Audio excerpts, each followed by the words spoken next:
Hi, this is Solis from With Integrate, and I am continuing on with these videos where I am trying to understand who I am. Just when I think I know something, I don't know. So I've been studying with Rupert Spira for quite a while now, and I still keep going through these stages because understanding something as your or understanding the finite and infinite being is like two separate things, and you can't seem to get that out of your system while you're listening to these sharings. So every time I say something, yesterday, it's not true today. Not that it was true, not that it's true today, because I suppose, and I know words are definitely finite, or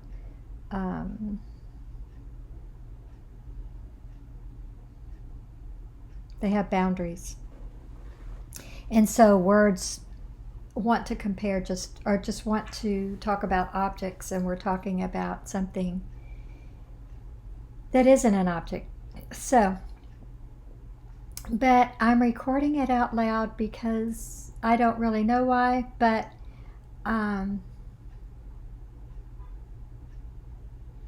helping me put words to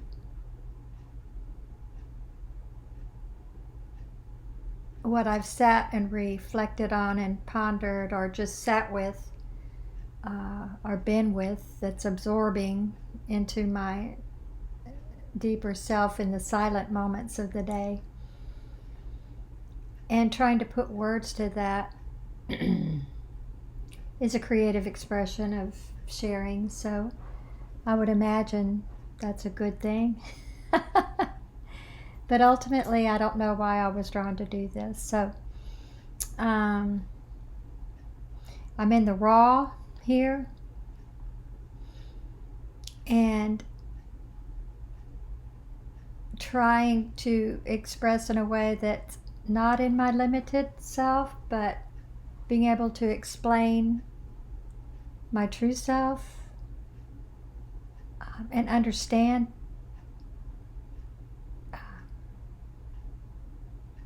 life through that lens.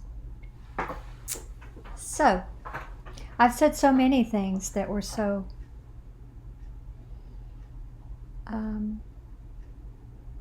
different than the way I would see it today. I know I've said, I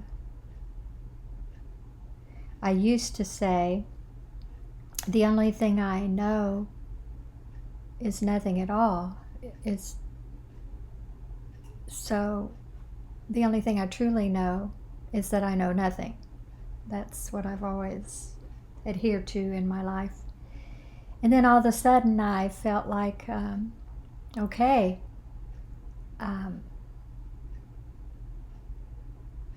forget that. I know now. I feel like I know that I know. But when I said that with the words, it was from a feeling of touching on that, or opening these limitations, and feeling beyond the limitations, and touching on that infinite being who you already are, but you're so covered up and hidden. So I said it from a different perspective, or from the limited perspective. And not knowing, I mean, it's all true. It depends on which way you're saying it from. But So you just have to go through the understanding. I'm just going through the waves of the ocean and knowing I'm the ocean and knowing that I can't be plucked from the ocean and that I am a part of it. And I love the framing that, or the words that Rupert uses, is that golden thread, the infinite thread that ties everything together. And another thing that keeps, well, there's just so many things, but I know the one question that I keep dealing with day after day after day after day is just how you go about knowing that. Who am I? So every day when I ask that question, I'm asking it from a different place because I'm expanding. And so every time I ask it, I have a hard time or I shouldn't say a hard time, but I receive the answer from where I am at that moment. So the latest experience, I read an essay again. I read many essays from Rupert, and they're paid, and I can't read them like just read them. And that's not good, probably. Well, it is good, definitely good. But it's from a paid subscription. And I'm not advertising, so I won't even say the name. I've had before, but I don't even know if I'm supposed to, but I'd like to. But anyway, so when I do ask myself,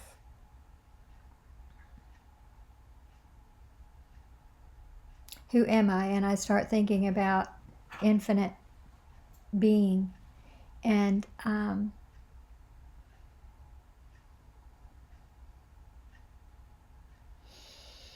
knowing that the truest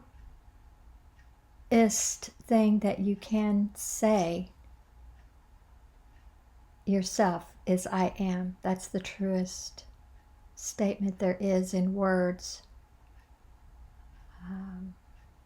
for the truth. Knowing that I have bits and pieces that I know. And how do I know that? Okay. Well, if you ask yourself what infinite would say about itself, so that you can get a feeling for that, for infinite being. So infinite being only knows itself. It doesn't know any life outside of itself. It doesn't know anything that's been added to it. It doesn't know all the,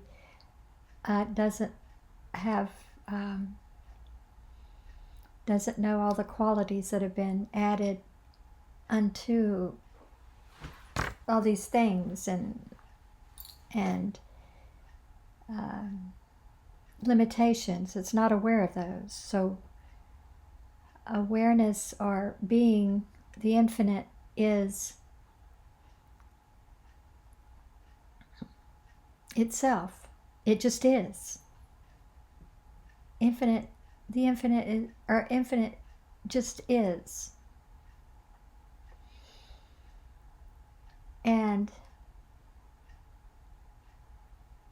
you can't even call it God. You can't call it anything but the infinite being, because it would limit it.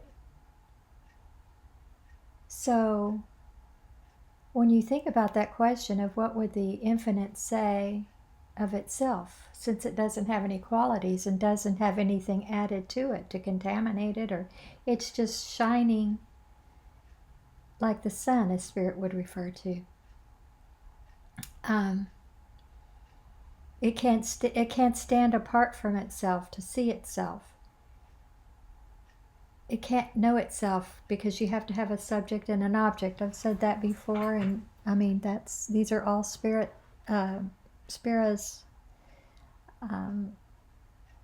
way of having us go through the process of understanding ourselves, our true selves. And so, but I like to do it on my own, and he likes you to do it on your own, so that you can feel and absorb and have those answers from within, and not be told to you from outside, because that's where all the trouble comes from. It's when we just look at everything from the outside and we're not looking at it from within and actually putting those pieces together for ourselves. So it's a very exciting, creative wonder. So being just is. So another thing from his essay I thought was so good is just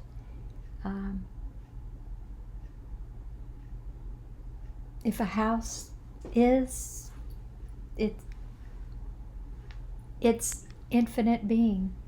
Infinite being is the house. Infinite being is the tree. If the tree is, that's infinite being. Every single thing is infinite being. So, thus the golden thread, we borrow our existence from infinite being.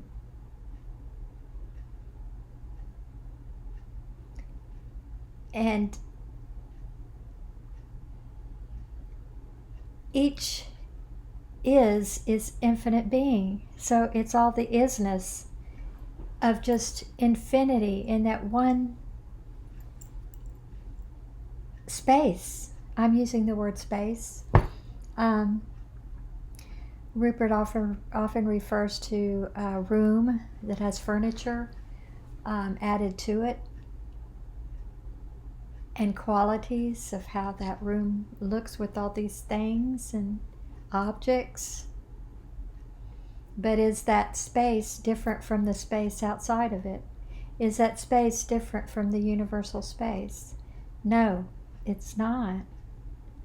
You take those walls down, and space is still the same inside and out of those walls.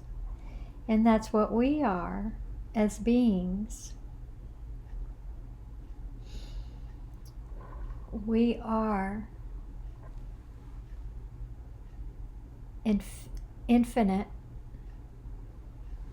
but we have this isness of this body mind, thoughts and feelings, and all of that that's borrowed from the infinite being. The infinite being just is being. It's just being. So we are just being, and we are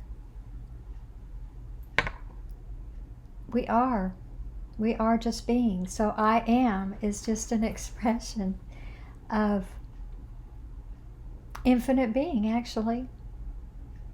There's not two I ams. It's not I am, and infinite being is I am. There's only one I am. So the more I think through these things myself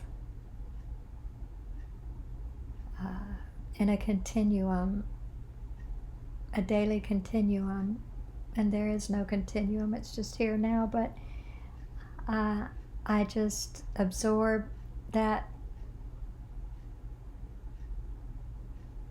presence. And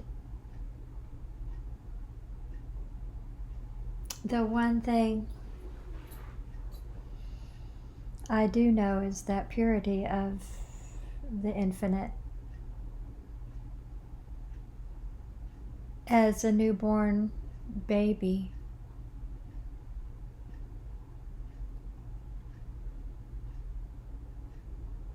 well, those two analogies don't work, but if you look at a newborn baby, though, if we look at a newborn baby, the baby, it just is. It doesn't. It's not self-aware. It doesn't know that it is. It just is.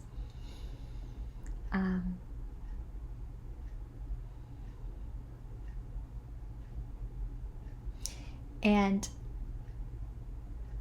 in that purity, when you take the quality, or if you take even that, the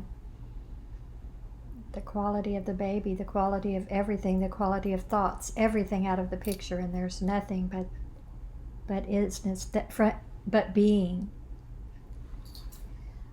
It's not contaminated. It's pure, uncontaminated being, which is love.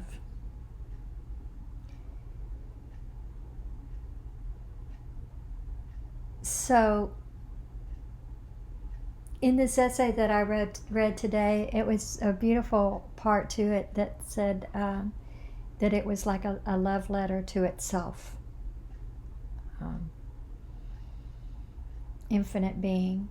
And of course, I haven't found words to express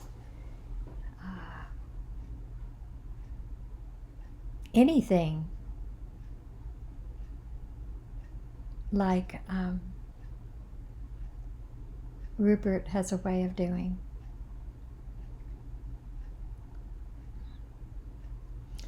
So that's something that I will continue to work on.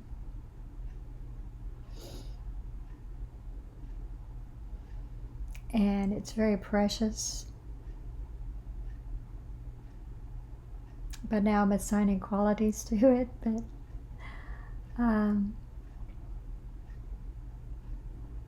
the title of this, or whatever it is, Within to Great,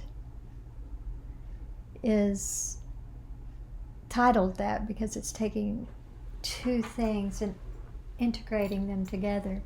But there aren't two things. So that's not what we're doing. But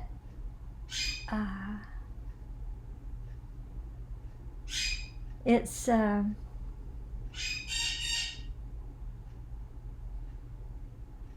nice to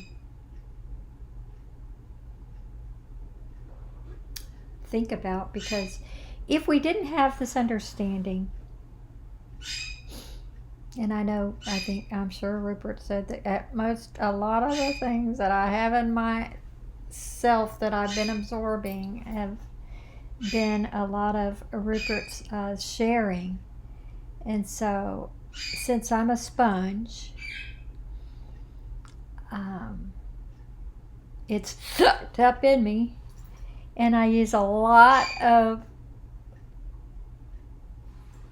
his words. However, don't look at them as his words like I'm repeating him, because I'm not I'm putting it in my words, so my words are not gonna work like his do. His have been studied for 50 years, and I am just a little baby in this.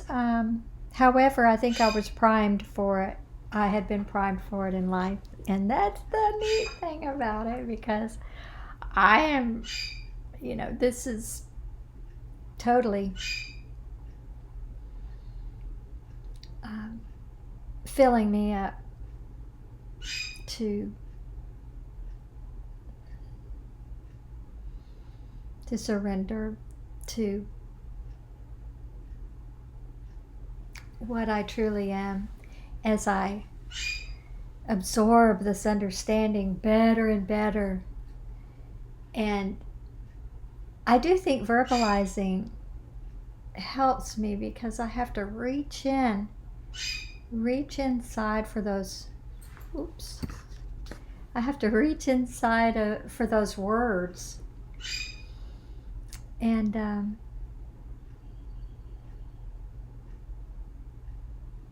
so that's helping. I know that's helping me a lot because I'm having to piece together that understanding, borrowing Rupert's words, but sewing them together on my own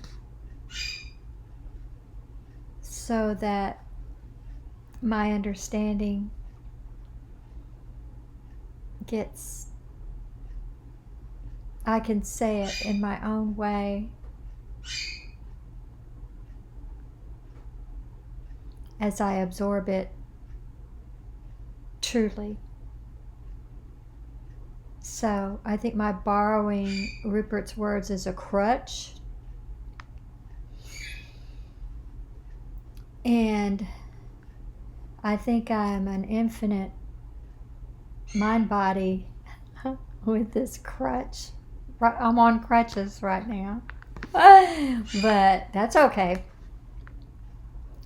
I am definitely transparent and absorbent.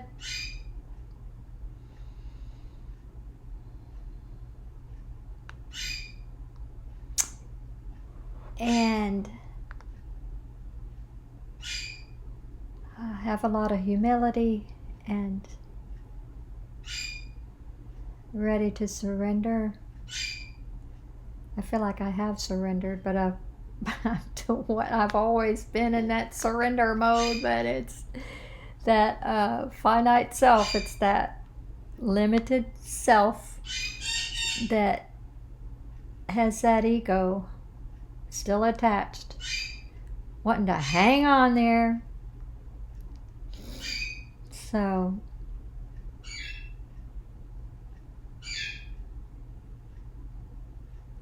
this will be interesting to see where the heck I'm going with this. Anyway, I think that's about all I should say at this point. And so I'm going to let it go. Oh, by the way, this is trying this video a new way on YouTube. I guess I just have to make some little short pieces on Instagram separate because I don't know how to do that. I don't know how to make them fit and transfer them right. Anyway, just whatever. I like the two places, YouTube and Instagram, so I just keep posting there, and I wish I could do one post for both like I could on the phone, but I wanted this to be square. So maybe sometimes it won't be and sometimes it will, and sometimes I can just transfer to both. But when I do these square things, which I just started, I can just make a separate Instagram to kind of review a little and